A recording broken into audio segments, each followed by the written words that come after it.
Following last week's fight between the two lovers, Mercy and EK, EK decides to move on completely and doesn't entertain any Mercy slander. The same could be said for Kafi, who regardless of the doubts and questions that arose in the light of Gedoni's eviction, she was still very much engrossed in her love for him and mourned him for a couple of days. The Veto Power winner for this week was EK, and once again he won the privilege of immunity from nomination. Big Brother also dissolved the old groups, Restopia and Icons, and housemates were asked to pick papers indicating their new groups. Surprisingly, all the couples in quote made it to the same groups.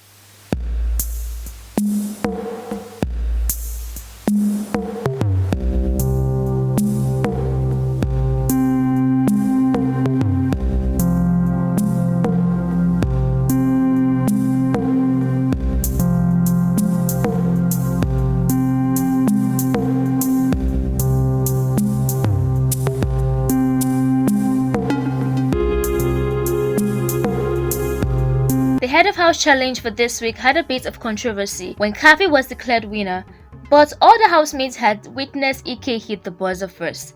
Feeling cheated, EK then proceeded with a complaint to Biggie and the intentions to contest the position of the Head of House from Kafi. But the fear of getting another strike and the advice from some of the housemates who thought Biggie was never wrong had him backing down. Mercy also encouraged him by referring to him as her Head of House. How sweet indeed. But speaking of sweet, Tasha showed a lot more of her good side this week, especially after receiving her second strike, which had her restless so much that she apologized to Big Brother during her diary session.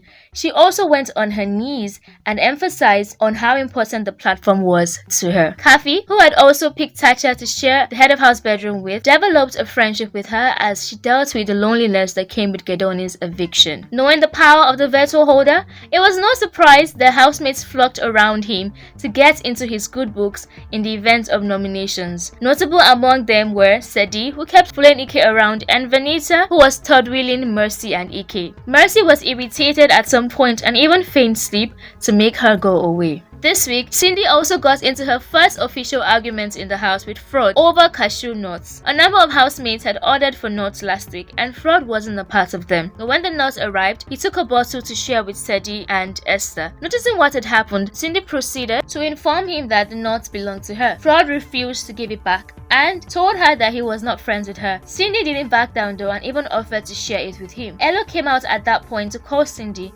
and she asked him to confirm that the nuts actually did belong to her, and when he did, Fraud was now very irritated, threw the peanuts at her. When Cindy left, Fraud started ranting about Elo. At this time, Mike had joined him. So when Elo came outside, Mike turned to Fraud and said, "Don't you have something you want to say to Elo?" It was so hilarious. They exchanged words and Elo had to be held back from advancing towards Fraud, who once again reminded him that he had put him up for eviction last week and as such he didn't want to talk to him. The Legends lost a nomination challenge to Team Enigma and Veto Power holder EK saved Omashola and replaced him with Cindy. The housemates up for eviction therefore were Fraud, Esther, Tasha, Sadi, Vanita and Cindy. Esther got emotional afterwards and even Fraud, who admitted that he had expected EK to save him. But hey, you can't hate the player but the game, yeah? Mercy, after the nomination process, tells Diane that in the event that she wins Veto Power, whoever comes to her to try to win her over will be put up immediately for eviction. She also let Diane know that she considers Sergi as a sneaky person. And then she said that Esther, who had suddenly become very lovey-dovey with Fraud after the nomination process, was merely faking it, citing that Fraud's love was rare, but Esther wasn't that into him. The housemates' first task of the week was courtesy of Lumapil. It was indeed an informative segment as all the housemates participated in the discussion about malaria and the effectiveness of Lumapil. After their presentation, Diane, who at this point is already catching feelings, had a conversation with Elo about his admission to liking Esther and also crushing on Tasha when he had first come into the house. He admitted that he had said those things, but that things had changed now that he had gotten to know everyone. He did his best to reassure her, but still without defining he and Diane's relationship, prompting Diane to return to her own bed and refuse to spend the night with Elo. Although we can agree that this ship is a bit rocky, all hope was not lost because the very next day, Elo Elo prepared breakfast for her, and soon they were back to playing and giving their fans those cute moments they always look forward to. The housemates were presented with yet another task courtesy of Darling Hair. They were asked to pair up with a partner each and create styles on their partners using various themes. My most favorite looks were Mike, Cindy, Elo, and Diane. The task as a whole was very interesting. Omashola, who was paired with Kathy, showed so much dedication and versatility as he killed the runway walk. In fact, his entrance was just top notch. Esther, hoping to wow the crowd and get people talking, kissed a surprise fraud on the runway, but in the end, the winners of the 1 million naira and 1 year supply of Darling's products were the duo of Venita and Sadi. Fans who were not pleased with this decision took to social media to complain that Diane and Elo should have won the competition. Fans of other pairs also ranted, but in the end, Darling resolved to rewarding all the participating pairs. Kathy, who is still missing Gedoni, lets Omashola know that she imagines Gedoni proposing to her on the 99th day. But speaking of love, Rod, who in his words had a lot of love for Ike in past weeks, finally had closure with him. He lets Ike know that he felt Ike had sold him for coins and that he felt betrayed by Ike. For the wager tax, it was in line with the theme for the week, World Cultures, and the two teams, Team Legend and Team Enigma, had to represent some cultures from different parts of the world. Team Enigma, made up of Mercy, Ike, Mike, Cindy, Elo, Diane, and Sheyi,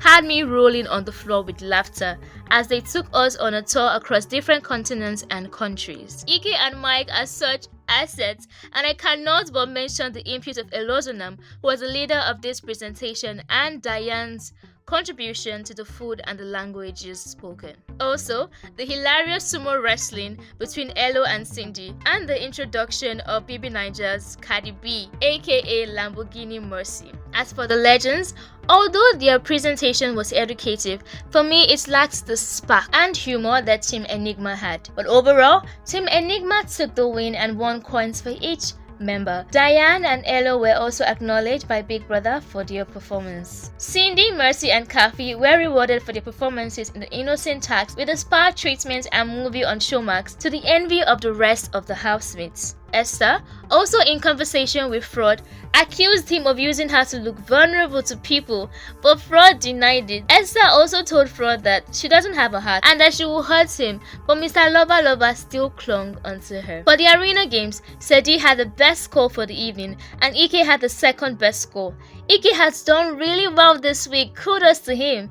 Kathy also had a hilarious arena games performance. Elo, who felt he was scored unfairly, started ranting after the games, and Diane tried her best to calm him down, but when he refused, she left him alone and went on to discuss with Mercy. Later on, Elo expressed to Diane that he felt she was very insensitive towards him and also wants whatever they discussed to be kept only between them. On Saturday, the housemates were given yet another task by Scanfrost, in which they had to pitch and sell a product for 5 minutes each. Notable mentions of the task were Venita, Sheyi, Mike, and Ike, and the winners were Elo in 4th place, Ike in 3rd place, Sir D in 2nd place, and Kathy, who has had an excellent week thus far, in 1st place. All of them won television sets, and all the housemates were gifted microwaves by Scanfrost. For the Saturday night party, DJ Kentucky entertained the housemates. Tacha looked really good in the bob fringe wig that she wore, and also Mercy, Vanita, and Diane, aka the Powerpuff Girls,